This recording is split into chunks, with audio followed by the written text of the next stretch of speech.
Hello, ladies and gentlemen. I was here today.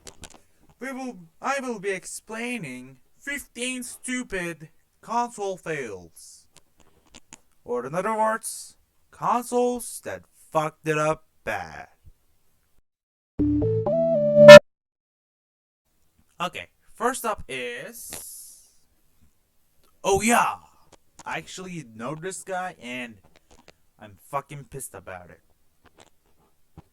Okay. Would you get excited if the lady tells you that she's gonna make a console that will let you play Android games on in 2013?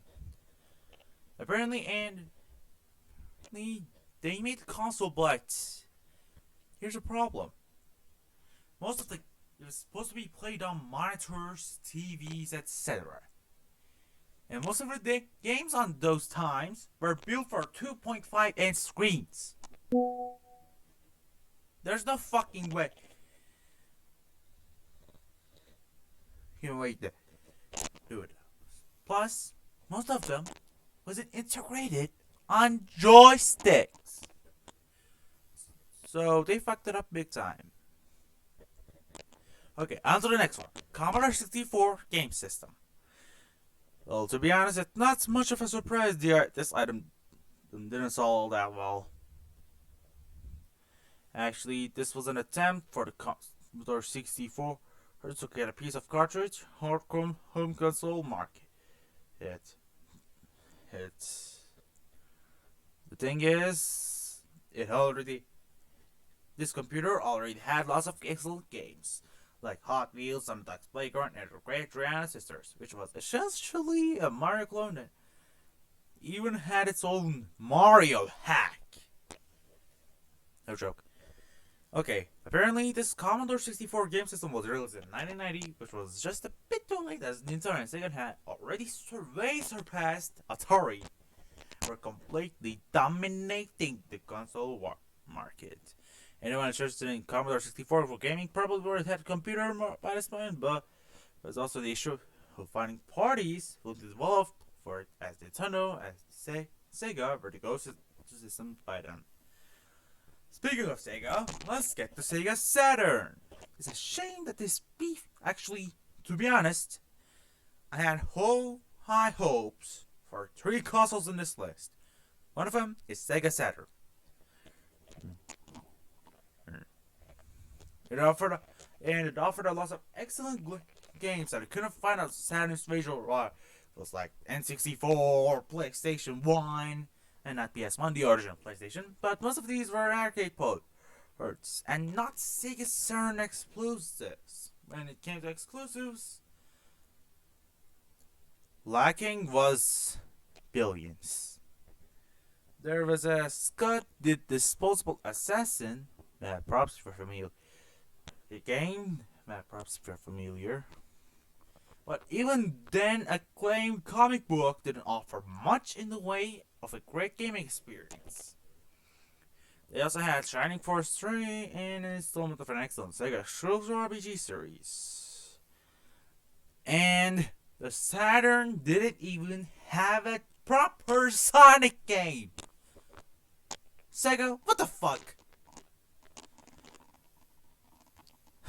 Well, since we're speaking about Sega consoles, let's talk about Dreamcast as well. And it was the last console that Sega made. Actually, I had high hopes for this one as well. But it already had lots of big competitors like Microsoft Xbox, Nintendo's GameCube, PS1, and then PS2. I don't know which one. I didn't really look at it. And they fucked up miserably, and its downfall would lead to something we'd see in a million years. Sonic games on Nintendo systems. We saw some games that co-starred Mario and Sonic. In a way, there's a bright side of the poor performance of the Dreamcast. If it didn't exist, we wouldn't have Sonic games on Nintendo. So shut the fuck up. but did have some amazing games though. They had a port of House of the Dead, and of course, soccer games of all time, Space Channel 5, Dynamite Cop, Sega 3D. I don't know if that. Okay.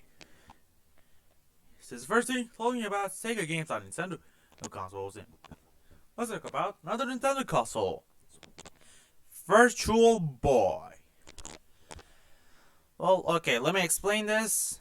It came out during 80s, 90s, or something, and those times for me, and virtual reality wasn't a thing.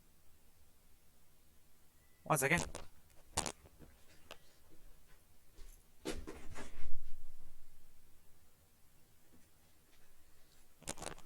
You open the door so that cat could get in.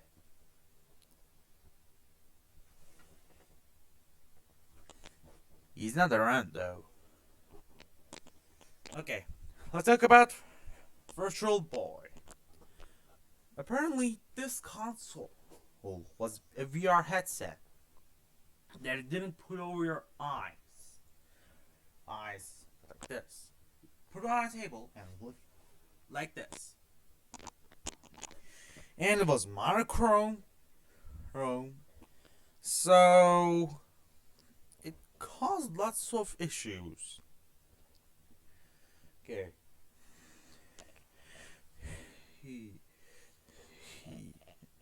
Also, it was entirely uncomfortable to use. Putting on the floor, keep her head at an initial right angle with her body for the amount of time it took to play a game was painful.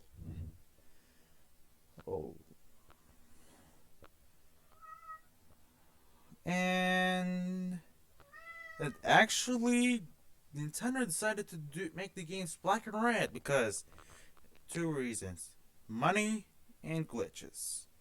That's why they make it black and red. Come on, chance, watch space. My cat's right here, as you can see. And apparently, this is the reason they fucked it up. Okay. Hey, since we're talking about Asian companies, let's talk about LG. Okay, yeah, I'm just kidding. We're gonna talk about the console that you guys probably didn't even hear about. 3DO Interactive Multiplayer. The 3DO wasn't really a console per se, but it was actually a list of specifications that hardware companies could use to make their own consoles. Well, actually, the Panasonic made this. Then, and manufacturers like Sanyo, LG, Gold Star would manufacture their own 3D consoles. And since we're talking unknown consoles, let's talk about Action Max. It seemed really, looks really cool. It was also pretty cheap when you consider the cost of consoles at the time. It was also the first console to have completely live action games of the consoles, but just a preferred for television and VCR. The games themselves were on VHS tapes. No joke, they were on literal VHS tapes. And you just shot at the live receiver while VHS tapes they played in your VCR. And games looked a lot appealing, but it was horrible. And here's where it gets to ridiculous. The console had no controller, only a zapper. Pew pew pew! And it didn't even actually shoot anything on the fucking screen. It simply interacted with a live receiver that was stuck to your television screen. You didn't actually win or lose any game. No, actually, man. There's shot at the light receiver while the VHS played in your VCR. It was the equivalent of a very young child an unplugged controller to trick them into thinking they were playing a video game with you. I do that with my nephews and nieces. No worries. They're usually at middle school, so they're not annoying. Okay. So we're talking about unknown ones. Let's talk about Philips CDI. It had its heart in the right place. The intention wasn't actually to make a beefy game console, but to make all-in-one device that had more functional than a CD player and cost as much computers with CD-ROM drives at the time. Okay, I don't know if you guys heard that one, but that was my phone notification noise. And if this sounds a bit familiar to you, actually that's like Xbox One. Sort of. But unfortunately for Philips, they wouldn't do the same kind of success as Microsoft. Perhaps they were just ahead of their time. An odd feature of the CDI is it had its own exclusive Mario and Zelda games through a partnership with Nintendo. These are widely considered to be the first games ever offered by either franchise. So thanks, but hard pass. On to the next one, Atari Lynx. On the surface, there doesn't seem to be a good reason for commercial fear of the Atari Lynx handheld. No joke, it was a handheld.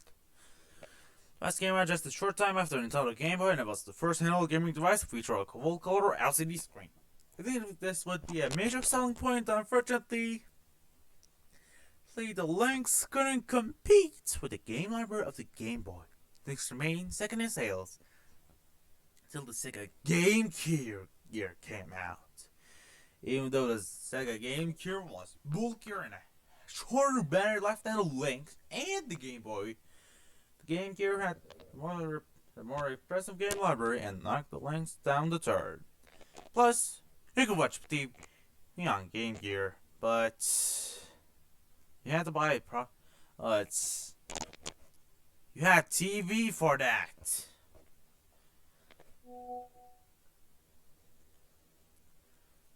But it's like a cool thing. Hold on to play if you want.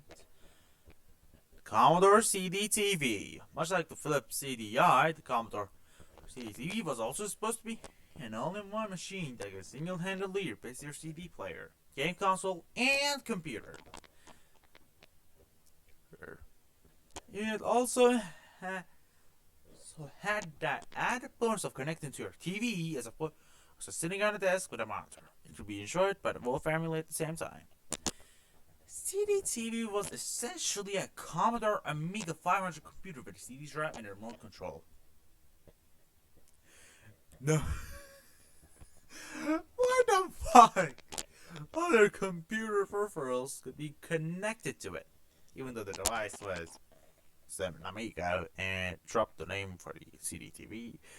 It's very likely the Amiga name wouldn't have hurt the sale of Commodore CD-TV more than the $1,000 price point. Let's have the sum for a console today. The CD-TV was released in '91.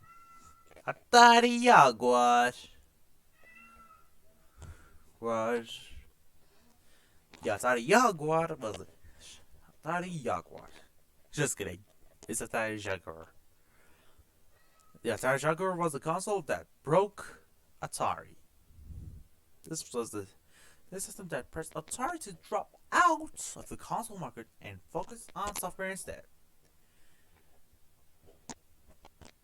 The Atari Jaguar marketed itself as a 64-bit gaming console. This time, instead of competing against 16-bit systems, the 3DO was on the map at the street time with 32 bits, but that was the 3D wasn't part of much competition for anyone. They would try to add a CD peripheral to the Jaguar to extend its life. It's made it a then next-gen console for the cost $10 to $100, less than the PlayStation and Sega TV systems. Unfortunately, the Jaguar didn't have much in the way of games, as the Jaguar was a difficult system to develop. Okay, I'm gonna let me explain 64D. Okay, speaking of video games, let's explain what about Nintendo 64 DD Double Dash, showing two lots in one card, and it was intended as a device to bring the 60 and 64 itself to the next version of by updating it through ports already on the original N64 itself. It had a lot of great features, included writable memory that allowed users to create movies, their own characters, and animations that could be used in games. It also provided the N64 with the ability to access the internet with the intention of selling games through the web and allowing for online gaming. This is pretty innovative when you consider there would be two more console generations before I saw meaningful online gaming. Of the official 100,000 unit made, Nintendo was only able to move 15,000, making one of the Nintendo's biggest console fuck-ups. Neo Geo. Next one, Neo Geo. Too expensive. Fuck. I'll have to. Oh god, I have to edit this out. Oh. Neo Geo was marketed as a console that would bring the power of an arcade machine into your home. In its day, he cornered up arcade machines that had the upper hand on consoles in terms of graphic abilities. The Neo Geo marketed itself as a 24-bit console. 24-bit? Okay. But it was, to put it simply, more like a sliding scale of 16 to 32 bits. At the time, it was the single most powerful console on the market. Unfortunately, that kind of power comes with two problems. First off, is the size. Okay, Geo, the games and the controller were enormous, gigantic as fuck compared to competing consoles. The second issue is price point. In 1990, it carried a $650 price tag. In today's dollars, that equate about $1,000. There weren't many homes that were willing to put a $1,000 game console in their living rooms at the time. Hell, there aren't many homes that would be willing to do that today. And next one, TurboGrafx 16. Okay, if you haven't heard of TurboGrafx 16, I won't blame you. It was marketed like shit in North America. It is for this reason that many believe the TurboGrafx 16 to have failed. The console was considered a 16-bit player even though it contained an 8-bit CPU. It had a pretty strong exclusive character in the Bonk of Bonk's Adventure. Sure, it was largely the character of Bonk that was used in the ad campaigns. It's possible that Bonk's penchant for breaking rocks with his head seems too similar to Super Mario Brothers. The character might have come off as more of the same, The flagship character could have very well been their undoing. Despite underperforming the sales, and had great games, including the Bonk. If you ever get your hands on one of these, be sure to get yourself a copy of Dragon's Curse. It's an extremely fun RPG/platformer. And the last one, Wii U. This was actually a game that I had high hopes on.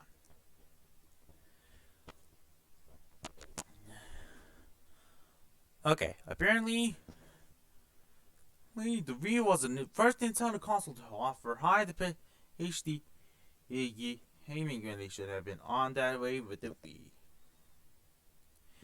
Actually, it was like Switch, but you couldn't move it outdoors, so you had to use it home.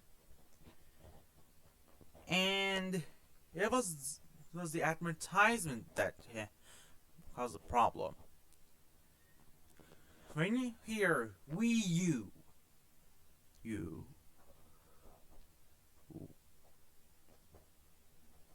What would you think? An accessory? That's what CNN did. They thought that a Wii U was a fucking accessory. No joke. CNN! Okay, hang on. Okay, hold up. Hang on.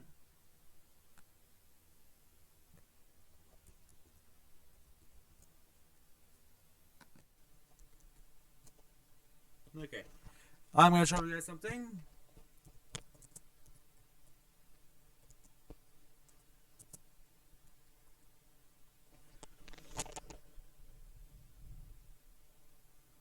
One second.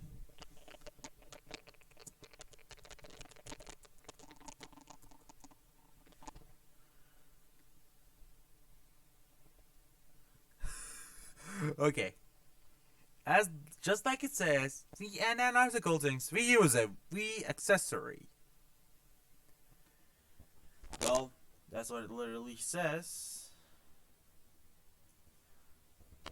And so, I'm not gonna bother mentioning the rest because you know how fucked up that was. But if they didn't release Switch or release a few years later, it would be the end for Nintendo itself. Okay, let's end the video here. So with that, thank you guys so much for watching. Don't forget to comment, like, and subscribe, and I'll see you guys later. AKDODAN out.